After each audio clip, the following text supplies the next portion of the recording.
All right, let's jump into recruiting here with Bryan Munson of Husker Online and On3. We'll get into Husker specific here in a second, but it's kind of interesting that kind of in the recruiting world today, the NCAA is announcing that starting July 1st, there will be no limits on amount of official visits a recruit can take, where prospects previously could make official visits only to 5 schools. What kind of impact is that going to have on Nebraska? Do you think that this is going to affect a lot of recruits, or do you think this is just a few of them? I think it's a few. I mean, look, you've got to manage this still somehow, and the NCAA is not changing the number of official visits that a school has. So you get only like 54 a year. So you're still stuck with that number. So if you're bringing a guy in for his 12th official visit, there's a kind of a law of diminishing returns coming into play there, right? Like where there's probably not a great likelihood that you can get a guy. However, I think where this kind of comes into, this kind of comes up here a little bit is that you get those late coaching changes, and somebody would have loved to have taken an official visit to go check out so-and-so at whatever school, but they've already taken their 5 and they can't really do anything about it now because they can't travel and put it on their own dime. And I think Nebraska is going to see this a little bit differently. They're in that risk taker kind of scenario, and here's why I say that. They always want recruits to come to Lincoln. There's really no downside. I mean, whether outside of that, and like the frozen tundra potentially bringing a kid up from Florida and showing them that in December, I get that. But I mean, if you're talking about really like bringing a guy in because you didn't think you could get this guy to visit, and now that you've got this guy to visit, you think that there's a chance. I think that's going to come up, a handful of times. I don't think it's going to be the exception. And some of these guys now, they're only doing 3, maybe 4 official visits in June, and they're coming off the board in July. Everything is moving left. I mean, all of it is just moving left. I mean, you're going to have earlier time for the coach now, within the high school, like in the high school, to be able to talk to these guys that typically like you could just bump into them, and I'm kind of doing the air quotes, but now you can actually talk to the recruits. So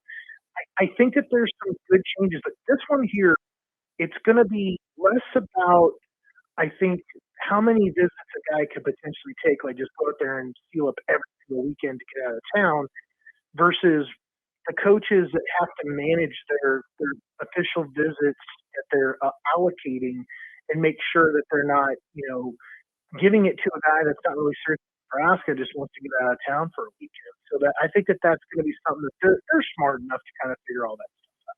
So with the addition of, the unlimited official visits for these players, that, like you were just mentioning, that's kind of good for some of these guys, even if a lot of them aren't taking as many official visits. But from a university side of things, the official visit, the university is spending their own dime to get these kids up here to outfit them and what have you. So how much more of a recruiting budget are some of these universities going to have to put forward if they bring in more kids?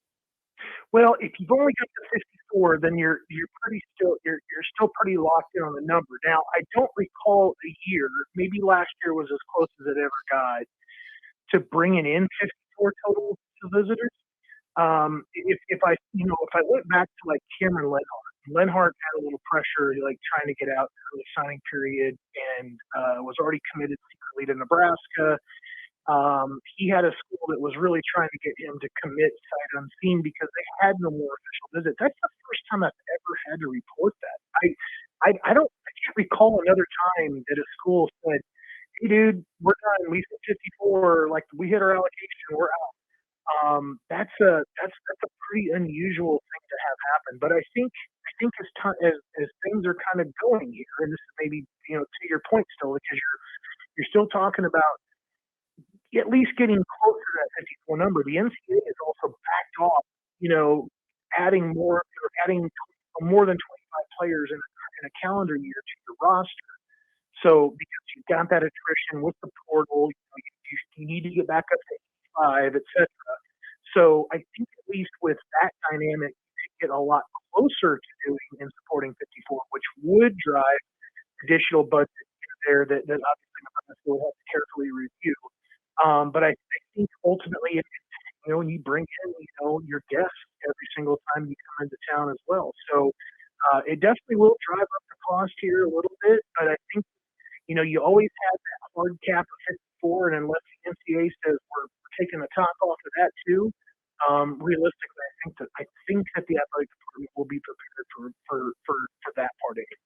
Do you know whether there's some sort of pressure, or what do you think kind of came about with this change? I think that some of these guys, some of these coaches probably have had it happen that, you've got a player that's a good player, and he takes 2 or 3 official visits in the month of June, and, he ends up committing to some sort of a group of 5 school, maybe a little Power 5 school, and realistically, it paid for those schools basically to do their due diligence. They got a great player, and then the top blows off of this kid. And this kid now is starting, and he has a terrific senior year. He's getting invited now to the U.S. Army All-American game. He backs off his commitment, but he only has two remaining official visits left, and went from 3 offers to 30. And now all of a sudden you go, I wouldn't have played my hand the way that I played it, in June, but you do the best with the information at hand. And I think that has to still kind of move forward. And this is where kind of the musical chairs and only having so many, chairs in the class kind of come into play, because those players, those recruits feel a little pressure. They may go ahead and jump on Louisiana Lafayette, not to pick on the Cajuns at all, but I'm just bringing them up. But if that guy felt great about that school, he wouldn't question that. If come August, come September, whenever these other additional offers come flying in.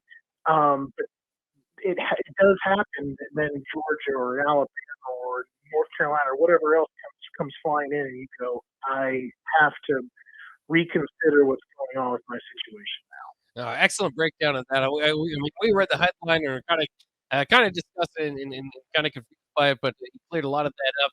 I did want to ask too about Ashton Murphy, of course, the third recruit for Nebraska in this class. What is Nebraska getting out of Ashton Murphy? I really like Ashton. 6'5", 240-pound-ish guy that Nebraska's talking about him playing a 3 technique, and he's got to add some size to do that. But this is a guy that's got great length. Kind of reminds me of like a Jeremy Slechta, which is kind of going back a little ways. I think that he's got a great motor. I think he plays long and tall. Slechta could do that in the trenches and get his hands up, and he can really be disruptive and eat up a lot of space. But I think what you have to like about Murphy is that if you can get him into a system and you can put 35, 45 pounds on a guy like that, and you can then project him out. So if you're really thinking that that's what he needs to add to get down to a 3 technique to a defensive tackle, if he can keep that athleticism that he has and that motor that he has, well, then you can start moving him to the left and outside. So maybe now he can become an odd front defensive end and put him in a 4 technique, or maybe there's some even front 4-3 stuff that we want to run a 4-eye, which is inside the offensive tackle, and that dude's kind of special. I mean, you got to be a little bit special there if you want to line up in the 4-eye of an offensive tackle. But then you've also got like your 5 technique, and you move him out to a 7. I don't think he could get out to a 9 if he was running at 285. But I think 5 into a 3 with a couple positions in between, and it really says a lot, I think, about him. And you heard it, from Coach White actually earlier this week when it came down to talking about versatility and being versatile along that defensive line. That's going to pay off for Ashton. Ashton has got that length. He's got athleticism. He's got a frame that he can add a lot of weight to. And if he can keep that athleticism, he could be a factor from a 3 out to a 7, basically just saying to the Nebraska staff, we don't need to take this guy off the field. We can do a number of different things with him on the field. So I think it's a great fit for Ashton Murphy, and I think that Nebraska's getting a really good one. Now I was talking with Charles Farley too. He's a little bit concerned about only having 3 recruits at this time. Is that low on the low end usually, or is there any reason to be concerned of that? I understand the concern. I was concerned about it, But if you go out and you look at like USC, I think USC only has one. Um, it's a really weird time, and I think that the commitment for you to start to move left because you had three guys from this Tuesday weekend came off the board to other Sprague, Ginther, Heiberger. They all committed to other places, and I think that's got to be a data point that Nebraska has to realize. So as they get kind of into the next year's cycle, they have to understand, hey, this March 25th date, maybe the last time I have a chance to host these guys on campus before they decide, a handful of these guys decide that they want to go ahead and come off the board. And I think that part of this, to Terrell's point, I think that this is another part here. It's very important that Nebraska got a guy in state into the class because I've been thinking that Ashton Murphy was probably the most possible guy because you start talking about Nelson and Hall and Bing and McMorris and even Pipedrum. And I just didn't feel like any of those guys were ready to kind of, wrap up their process and go to Nebraska. But it felt like Murphy, things were accelerating. He was just coming back from Iowa, just came back from Air Force, had seen Colorado before. The time was getting there, I think, for him in his process. I think it's a good fit. I think it's a good timing for him, but I'm a little bit concerned. And I honestly, I don't know, out of the guys that we have listed for our spring game, I don't know if there's any more commitments like on that list necessarily either. So I'm just kind of interested to see like what the total in the class is going to be coming into June when they start official visits. I also want to ask about kind of the Bellevue West group out there. Davon Hall, Isaiah McMorris, obviously Daniel Kalen committed to Missouri. There's not much of a question there, but would it be? I mean, I don't know where Nebraska is with Hall or McMorris, but I mean, would it be a pretty significant bad look, I suppose, if Nebraska goes 0 for 3 there? Yes. You've had plenty of people nationally that know the name Davon Hall, and McMorris had a huge junior year, and just this USC, and maybe possibly picked up an offer. It doesn't sound like that's been kind of confirmed yet or not. But I think that would be it would not be a good look. I think if Nebraska missed there and also maybe potentially then missed on Riola, and then you don't have Kalen, and then of course you got my mind's going completely blank. She just had a really cool article about Oklahoma State and their spring practices and what's going on down there with their quarterback that they got from Gretna. Yes, I feel like that would be a little bit difficult for people to kind of overlook because I think Hall has been recognized as being the top, if not the top, then the second best player in the state of Nebraska for a while. McMorris is challenging him, and you got Keelan that obviously didn't feel like he needed to wait around for Nebraska to hear about Riola because he had great enough options to go ahead and make his own decision with where he was at. So yeah, I think it's something that it could be potentially a very bad optic. Two more questions for you as we'd like to borrow your time here. Carter Nelson, I've been seeing him talk about you mentioned McMorris going out on a pretty impressive visit there. Couldn't help but notice Carter Nelson's been everywhere. And taking a really cool picture. Yeah, he's been everywhere. He's been to Tennessee, Auburn, Alabama, Georgia. I would fully expect him to take a West Coast swing. He will also visit USC, UCLA, Oregon, probably get over, maybe do like a Washington as well. And then, of course, he's got offers now from A&M and Texas. So I do anticipate him taking a trip down here to the Lone Star State and checking that out too. So I think the trips are very, very impressive there with Carter.